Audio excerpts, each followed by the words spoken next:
Jesucristo, el Verbo viviente, es el único medio de salvación. Él es el centro del pensamiento de nuestra vida, la fuente y la autoridad de la doctrina.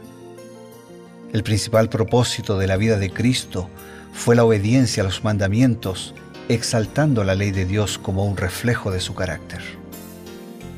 El principal mensaje a ser predicado en el mundo, basado en Apocalipsis 14, está representado por 3 ángeles llevando el Evangelio eterno al mundo entero.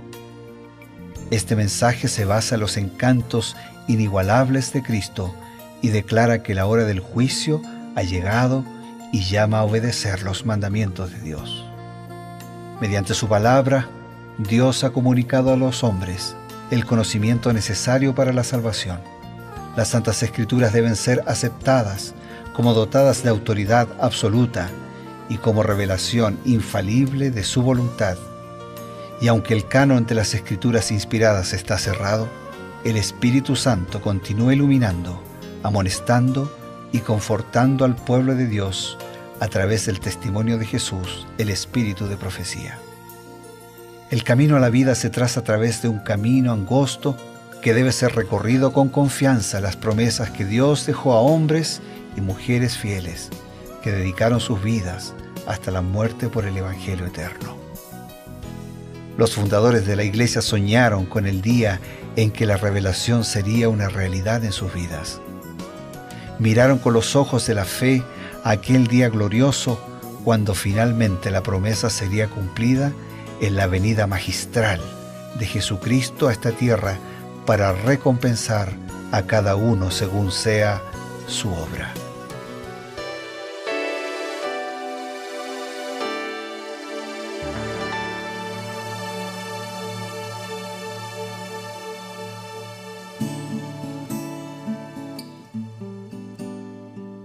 Estamos nuevamente aquí en Nuevo Tiempo. Revivados por su palabra es un programa que nos ayuda a revisar, a entender, a leer un capítulo de la Biblia cada día. Y el segmento que nosotros llamamos Creer en sus profetas es una profundización utilizando el espíritu de profecía, que no es otra cosa que una acción de Dios a través de sus profetas para poder ayudarnos a entender mejor lo que muchas veces no podemos entender a simple vista en las Sagradas Escrituras. Estamos con el pastor Bruno Razo, quien nos acompaña cada día en este segmento. Un gusto, Pastor Ever, de estar junto contigo, también con todos nuestros amigos, nuestros hermanos, como decimos siempre, buscando profundizar el mensaje del Señor para nuestra vida. Muy bien, pastor. Estamos muy contentos porque cada día en esta travesía vamos encontrando muchas enseñanzas para nuestra vida, para la vida de nuestros amigos también. Y bueno, hemos llegado al capítulo 21 del libro de Levítico y todo el capítulo está dedicado a hablar de la santidad de los sacerdotes y por qué era importante, ¿no? Entonces, justamente esa es la pregunta que le quiero lanzar, ¿no? ¿Por qué era importante la santidad de los sacerdotes? ¿Qué nos dice el espíritu de profecía al respecto? Bueno, como ya hemos dicho, Levítico es algo así como el embrión del Evangelio, ¿no?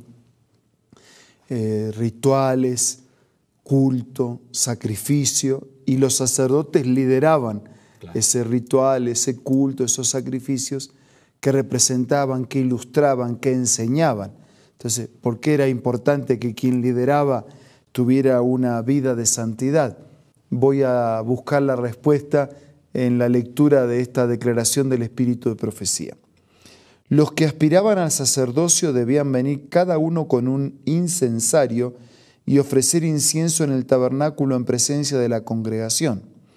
La ley decía explícitamente que solo los que habían sido ordenados para el oficio sagrado debían oficiar en el santuario. O sea, tenía que ser un sacerdote, no podía ser alguien que hiciera las veces de sacerdote. Tenía que ser quien Dios había designado para eso. Pero además tenía que preparar su vida, porque si no estaba él en la presencia de Dios, ¿cómo es que él podía constituir un puente para que otros se presentaran delante de Dios? Continúa la declaración. Ningún ojo mortal, salvo el del sumo sacerdote, debía mirar el interior del lugar santísimo. Solo una vez al año y después de la preparación más solemne y cuidadosa, podía entrar allí el sumo sacerdote. Temblando entraba para presentarse ante Dios, y el pueblo en reverente silencio esperaba su regreso con el corazón elevado en ferviente oración por bendición divina.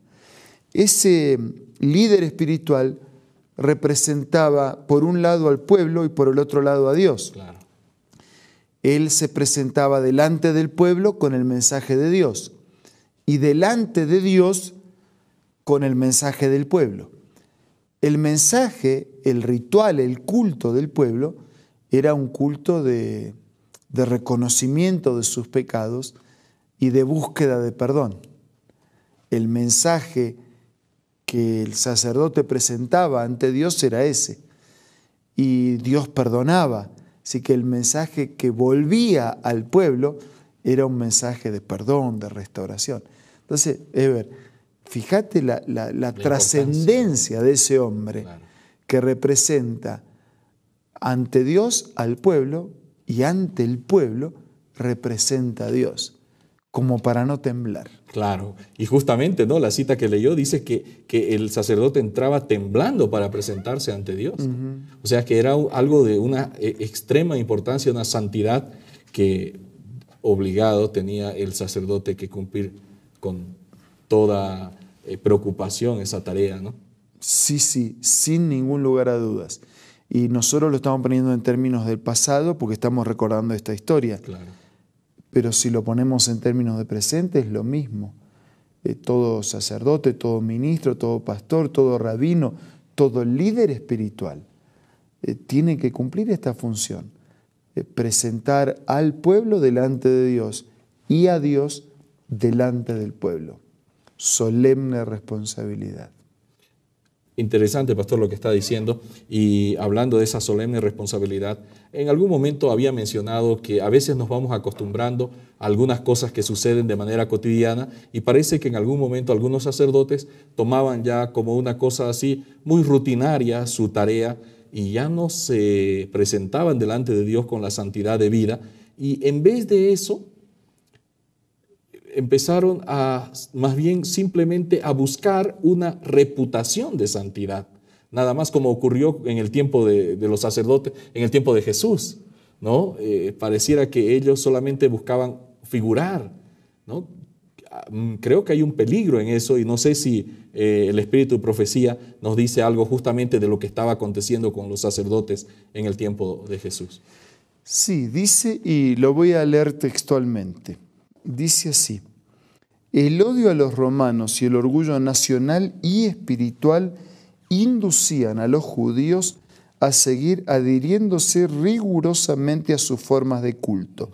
Los sacerdotes trataban de mantener una reputación de santidad, atendiendo escrupulosamente a las ceremonias religiosas. El pueblo en sus tinieblas y opresión y los gobernantes, sedientos de poder, anhelaban la venida de aquel que vencería a sus enemigos y devolvería el reino a Israel. A ver, Eber, si yo tuviera que resumirlo en dos palabras, diría así. Por un lado está el ser y por el otro lado está el parecer. Claro. Por un lado está la actitud, el espíritu, lo interior, y por el otro lado está lo exterior. Por un lado está el fondo y la forma. Entonces uno podría decir, ¿la forma tiene que ser adecuada? Tiene que ser adecuada. El exterior, la imagen, la influencia, la reputación, ¿tienen que ser correctas? Tienen que ser correctas. Pero el parecer, ¿tiene que ser el adecuado? Tiene que ser el adecuado. Y no hay ningún problema en el parecer, en lo exterior y en las formas, siempre y cuando sean el resultado de un ser, de un interior lleno de la presencia de Dios y de un fondo que tenemos al caminar con el Señor. Entonces, a veces pasó en aquellos días, y puede pasar en nuestros días, claro, que a la gente, a un líder religioso o a cualquier otro, a un miembro de una iglesia, preocupado por lo exterior, preocupado por el parecer, que simplemente vive de la ceremonia, cuida una imagen, protege la imagen de un ser que ya no existe. Claro. Entonces nosotros necesitamos parecer, claro, siempre y cuando el parecer sea resultado del ser. ¿Hay lugar para la ceremonia? Por supuesto. Para la forma es importante, siempre y cuando sea resultado de una vida interior próspera en el Señor. Pastor, en esta época donde la imagen, se ha hecho un culto a la imagen y solamente lo exterior, nosotros vemos a la gente pública que cuida mucho ese aspecto, pero tal vez descuida el aspecto interior. Los cristianos a veces somos tentados a cuidar solamente lo externo, ¿no? Como decía acá, estos sacerdotes tenían simplemente lo que querían era mantener una reputación de santidad.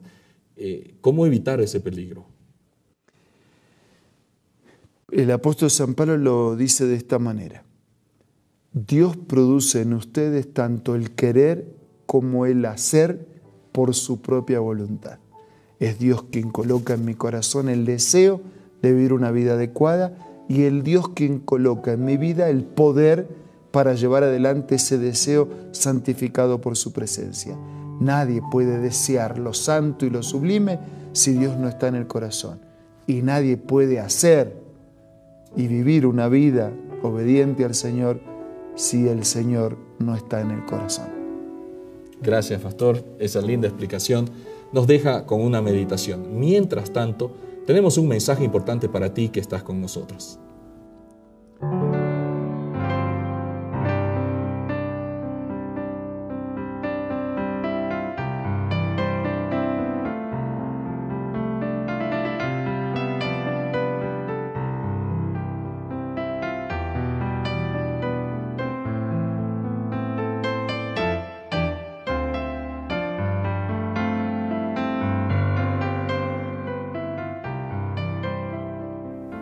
Hola, hoy tengo otra cita muy linda para compartir.